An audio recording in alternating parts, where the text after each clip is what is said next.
Hi, Mrs. Smith. My name is Danielle. I'm going to be your nurse today. Could you tell me your name and date of birth, please? Great, thank you. I'm here to insert a catheter into your bladder to drain your urine. Have you ever had that procedure done before? No? Do you have any questions? All right, if you think of any, you just let me know. Before we begin, I'm going to raise the bed a bit. All right. Now I have two bags here, one for trash and one for linen. I'm going to position them here so I don't have to reach and contaminate my sterile field. I'm going to position the light in case I need to use it. And I'm going to put you in a position called dorsal recumbent position, Mrs. Smith, okay? I'm going to drape you. Just rotate your hip outward and bend your knee for me. Great, thank you. Now, before we begin the procedure, Mrs. Smith, I'm going to wash you with some warm soapy water. All right.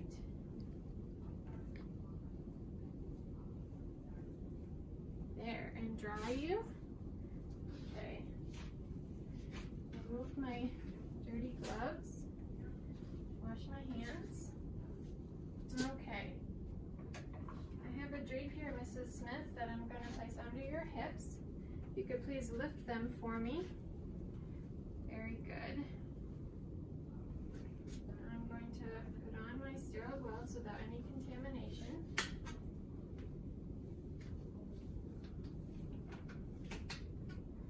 All right. I have another drape here, Mrs. Smith, that I'm going to place over you. All right. I'm going to remove any items that I don't need. I'm going to open the 3 betadine swabs. Open the lubricant, squeeze it into the tray. I'm going to lubricate the first 1 to 2 inches of the catheter.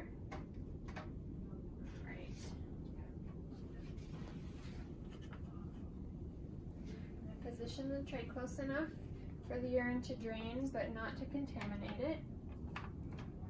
I'm going to hold the labia open and take the betadine swabs and clean the farthest inner labia, throw it, clean the closest inner labia, throw it, clean right down the middle, and throw it. If I lose my grip on the labia at any time and contaminate the meatus, I'm going to repeat the cleaning process.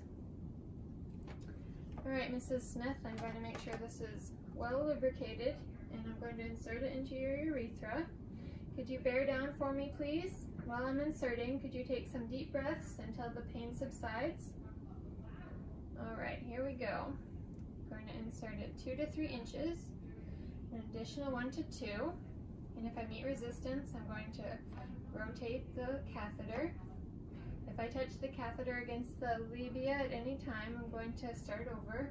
And if I insert it into the vagina, I'm going to leave it there as a marker and repeat the procedure, inserting it into the meatus. I'm going to hold the catheter firmly while the urine drains into the tray. All right, Mrs. Smith, the urine has stopped draining. I'm going to remove the catheter now. Here we go. Excellent. I'm going to dispose of the catheter. I'm going to remove this tray of urine, save it for later so I can measure it. All right, I'm going to clean you up here, Mrs. Smith. I have some warm soapy water. I'll wash you up.